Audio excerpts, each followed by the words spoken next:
Morning, everybody. It's Saturday morning. Sun isn't quite out here yet. I'm in my comfy that I got for my birthday for my girls, and I just haven't gotten ready yet this morning. I'm kind of running a little bit slow. It's been a long week, and this morning's Proverbs was so good, and I was having a conversation with God even around it, and so I'm excited to jump right into it. So let's do this, okay? So today is Proverbs 2, and the scriptures that I picked were verse 8 and verse 11. So we're going to start with verse 8, and just for the purposes of, the next 30 days, hey, Hope, I'm going to be reading from the NASB and the Passion Bible so that you can see the difference between the two. Hey, Julie, good morning. I think each has its own benefit. I love the Passion Translation, and so I use it anytime I can.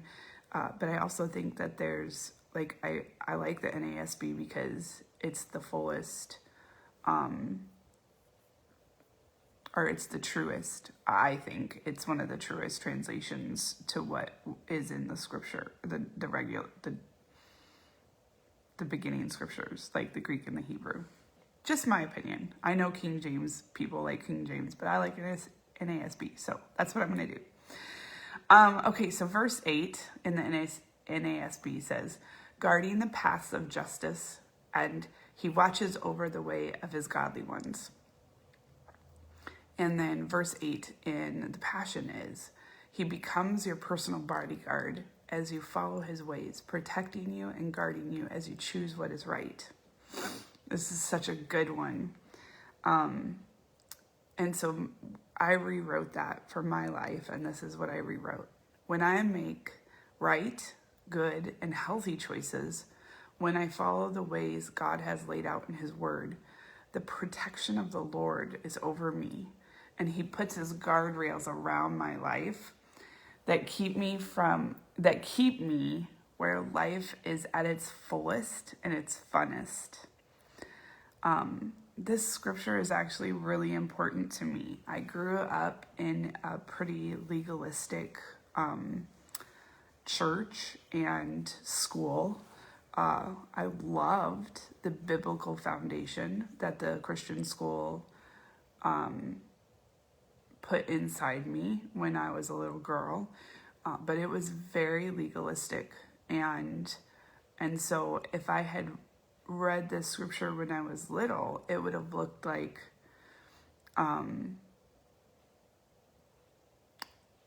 God putting guardrails around me so that I make sure I do everything right.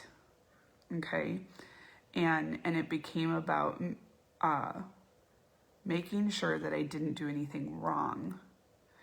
And for a little girl with a pure heart, because I've always been a pure-hearted person, for some reason, that legalism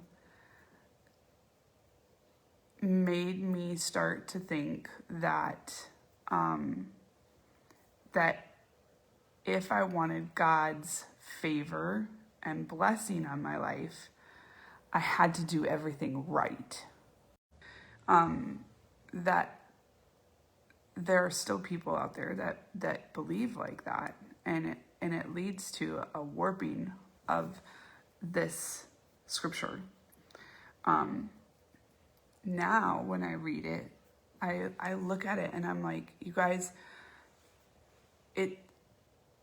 when we look at the scripture and we see this is the ways of the kingdom of heaven, and this is the way God works in the kingdom. Those are not a list of do's and don'ts. Those are when you choose to position your life and choose to make right and good and healthy choices that are in alignment with the ways of God and the ways of the kingdom. It unlocks the kingdom to you. And so instead of looking at it as I can't do that because that's the way the world does it. It becomes, I get to do this because this is the way the kingdom is. You're not looking at life through a lens of, I can't do that, I can't do that, I can't do that, I can't do that, I can't do that. You're looking at it as, I get to do everything that I want to do in the kingdom. And that's so good, and it's so full, and it's so fun that those lesser things that God tells me to stay away from, those are, like, he's telling me to stay away from those because he wants my life to be at its fullest, at its best. And so when we make choices that are towards the ways of the kingdom and towards the ways of God, our life becomes less painful and so full, so incredibly full of goodness and greatness and glory. And so this scripture has meant so much to me as I have learned more about the kingdom and let go of the legalism and the religiousness of my past. I have come to enjoy life so much more because I realize that I'm not depriving myself of the choices of the world. I'm choosing the choices of the kingdom instead, and it's just a better way of living. So that's verse 8. And then verse 11, this one is so good. And it's taken me a while. I mean, this is I think this is the third time in a year that this one was highlighted to me, because so what I do when I'm going through Proverbs, I'll underline my favorite verse in the chapter, and then I'll put the date next to it that the Lord highlighted it. And so then if I come back around another month, I start to see that there's something that the Lord's like going deeper in me if it pulls out to me again the next month. So over the last year, this one has come up 3 times, and it's been something that I've been mining in because I've lived, in 2019, I was living without some of these things, and it did cause me a lot of pain. So verse 11 says in the NASB, discretion will watch over you and understanding will guard you. And then in the Passion Translation, it says, if you choose to follow good counsel, divine design will watch over you, and understanding will protect you from making poor choices. And then this is how I wrote it for myself. Allowing God's wisdom to counsel me gives him permission to watch over me. When I sit across from the counselor and answer his questions and ask questions to him, then I'm never making a choice alone, and his counsel protects me. If I don't understand what he is saying to me, I will take the time I need and actively listen to what he is saying to me, writing it down and meditating on it and seeking out the fullness of what he's saying before I make a final decision. And when I understand what God is speaking to me, I will make a strong choice knowing that he is with me, watching over me and protecting me from making poor choices. So that's a lot, but this is what I have seen happen in my life that I wasn't doing even just a few years ago. But this year especially, this is what this verse has looked like in my life. So when I have a choice that I need to make, when there's something that I want to do, I will sit down on the couch, and I have 2 gray chairs here. I can show you even. Let's see. See, that gray chair, that's where God sits when I talk to him. And I sit on the couch, which is like right here. these just, I don't know. I know it sounds weird, but this helps me to visualize things. And I think it'll help you too. And so I will visualize God sitting in that chair, and I will sit down with him. And I will say, like, I did do this a lot with Dan. Like, in my marriage, we talked about everything, and we talked about our choices. But when Dan passed, I realized really quickly that my go-to would be to go to Dan and ask his wisdom and counsel, which is, it's valid. Like, he's my husband, he's the head of the house. So I'm not saying that was wrong to do, that was right to do. But I don't know that I would have these conversations with God first and then go to Dan. Sometimes that could mean that I hadn't fully thought through the choices with God first and then talk to Dan about it. And so I think that was probably something that I've learned now, just by exercising that muscle more, is talking through it completely with the Lord and then going and getting outside counsel, whether that's your husband or your wife or somebody else, that you value their wisdom. So, but what will happen is I will go and I will sit down and I will say, okay, so let's talk through the the decision that was the biggest one for me, making a choice to come to California. So I was absolutely terrified and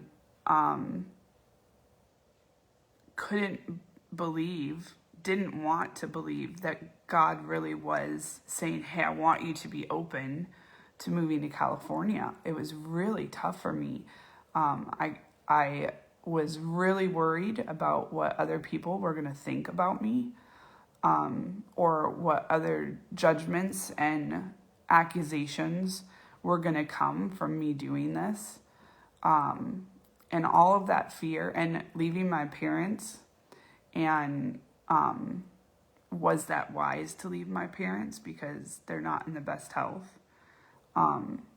Leaving or asking my youngest daughter, who's going to be a senior in high school, to pick up and move to a different school for her senior year. Those were all things that were super big giants standing in front of me. And that fear was keeping me from being able to make a choice. And I knew I needed to make a choice. And so I had to be open to another option than just staying in Minnesota, because you can't make a choice if there's only one choice, you can make that choice. But I was feeling like God was saying, I want you to be open to California. And I was realizing that I wasn't open to California because I was so scared. And that's not a good place to be. And so I sat down with the Lord and I said, okay, I'm going to open my heart in this moment, and I'm going to let you speak to me, whatever it is that you want to say, even if it is about California, because I realized that I wasn't wanting to hear what he had to say. I wasn't open to it. And that's the first step when this comes, okay? It says discretion will watch over you. Understanding will guide you. If you aren't open to that good counsel, discretion is good counsel, divine design. If you aren't open to that, then it can lead to you making poor choices. And I had tried to put I tried to purchase a house there that we were going to move into that would be less money for me and the kids. And it fell through. And I had 3 offers on our house, and those all fell through. And it took those things all happening over a period of 3 months to get me to where there was enough pain in the situation to open me up to hearing what discretion had to say about the situation, because I knew something was not lining up because of these legal contracts that were falling through. And so I opened myself up and I said, okay, God, I'm going to listen to what you have to say to me. And I remember him saying, do you think that I would ask you to move to California to ruin you? Because that was one of the things that I was believing, is what if I move to California and it's a really poor choice and it makes my life even worse than it is now. And so he began to deal with the lies that I was believing around my future, because I was so scared that I wasn't going to be able to live a good life without Dan's covering and without the marriage that I had had. And so he started one by one unraveling those lies and getting down to the heart of, I want your heart in this. I want you to trust that I am a good father, I'm a good husband, and I'm not going to lead you to something that's going to ruin you. Because that's what 11 says. It says that when you take the time to talk through something with God, when you take the time to yield your heart to him and to listen and receive what he's saying to you, that he watches over you, and that you're not making that choice alone, and his counsel protects you from making poor choices. And so in that conversation, as he unraveled all the lies that I was believing, as he was doing that, external things started happening where, I had my parents over for lunch one day, and my dad says to me, Natalie, have you asked God why your house isn't selling? Because something seems like it's not lining up. And it was right after I had this conversation with God. And I was like, oh, shoot, I'm going to have to actually tell him. And I said, Dad, I feel like my dad and my mom, I said, I feel like maybe he's wanting me to be open to moving to California. And I don't want to do that right now. And he said, you're absolutely right. A couple of weeks ago, the Lord was talking to me about letting you go. And I told him I wouldn't do it. And he said, I feel like that also got in the way of you selling your house. And so he got up and he laid hands on me and they released me. He prayed a Father's blessing over me, and it was so powerful. And don't ever underestimate, fathers, the power that you have over your children to bless them with a Father's blessing and to bring release in the spirit realm, because that's what happened. And then I had to have a conversation that was really tough with my daughter. I had to say, hey, I love you, and I know this is going to be really hard for you, and I know you're not going to like it, but I have to consider moving to California, and if we move, you have to move with us. It's not going to be an option for you to stay here. You're going to have to come with. And that was me taking back, my parenting authority, because I had kind of let Dan do that more. And so I was able to do that. And literally within 12 hours, we had a full offer on our house. As soon as I said, I'm just going to be open to moving California, that released in the spirit realm. And I knew that that was a sign from the Lord that I could trust him and that I was making a good choice. And so then I was operating out of a place of strength Like, my choice was strong because I knew I could trust the Lord.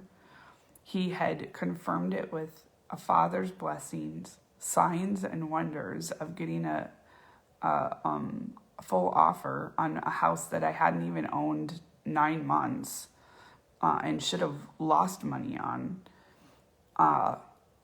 Those all led to this scripture coming forth is, if you choose to follow good counsel, divine design will watch over you and understanding will protect you from making poor choices. And so I wanted to walk you through something like that to see, like, when you sit down and you have those conversations, and it doesn't even have to be